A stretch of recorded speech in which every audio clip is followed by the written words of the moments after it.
everyone. Last week on UnLearn, we had Miss Judi Fox, #FoxRocks. She's brilliant. She's a woman, a female engineer, and she knows what it's like to work in a very male-dominated industry. She's also a single mom, so on the UnLearn show, we talked a lot about those issues, and it was really informational. There's a lot of feedback that she received from working in that field, and yeah, I can't wait to hear what you guys think. She's brilliant. Connect with her if you haven't yet, which you already should have, hopefully. And yeah, let me know what's one big surprise or piece of feedback that you've received in your career. Very, very interesting. I think the biggest piece of information, feedback that I received in my career was a shock at first, but it really ended up being impactful for me. And that was, I was told that I needed to be more accountable. I needed to take accountability for more things. And at first I was like, wait, what? I took accountability? This is crazy. And it was kind of a difficult pill to swallow, but I think my leader at that time really wanted me to open up more and take the blame for things instead of, you know, explaining what everybody else did that went wrong. I don't know, but I did learn that no matter what, I'm extra cautious about taking accountability. So let me know what's one difficult to swallow pill of feedback that you received in your career. I'd love to hear it in the tips or in the comments below. Thanks, guys. Bye. Okay, love that. Love that you're super authentic about doing the single mom marathon, right? Because I hate doing this, but in the morning I have to bribe my 4-year-old with chocolate just to put on pants, and it is what it is, right? But why don't they like pants? I don't know. Why don't they like to put on clothes? They just like their birthday suit. Anyways, maybe it's a boys thing. I don't know. You should ask Katie. I'm pretty sure it's not a boys thing.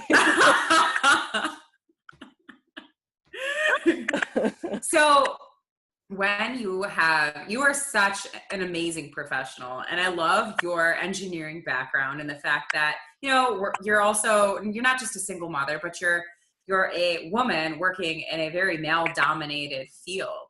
Can you tell me a little bit more about your experience there and how you've overcome any of that bias? I think, yes.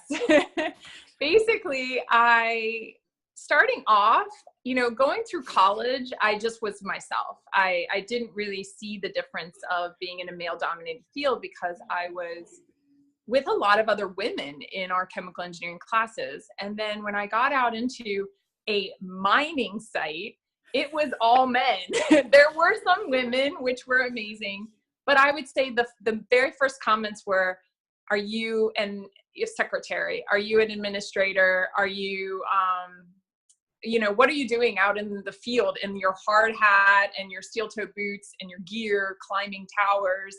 And I got a lot of resistance from a lot of men. It wasn't necessarily coming from a place, it was coming from a place of, this is what they're normally used to seeing in the middle of the desert in a mine. So I'm just walking around like, okay, this is what we're going to do next. And I'm, you know, working on installing a pipeline through the desert and project managing these projects. So I think when I moved up to Chicago, I kind of thought that it would be a little bit different, but I actually encountered a different type of being in a male-dominated field and what response I would get. And so one of the biggest things that happened to me was when they did a 360 survey. And during that 360 survey, which basically means you get reviews back from everyone that you work with, above, below, and same level. And those comments were really, really hard. And some of them were amazing, and I took them to heart.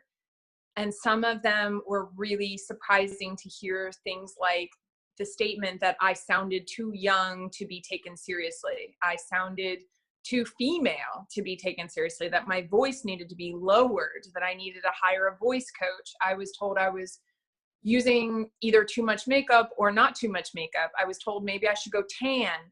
I was told to get a different wardrobe. I mean, so many things were told to me And I was like, what? I mean, I get it. If you're trying to improve your career, there are sometimes, if you're going to be on a public stage, I can see why some people might want to dress you a certain way or brand you a certain way. But I'm working in an office, and I'm saying to myself, for me to get ahead and become a vice president, this is what I have to do. And I just don't. And I had one specific person say, you can come to work, put on your wig and be a different person for 8 hours, and then go home and be whoever you want to be at the end of the day.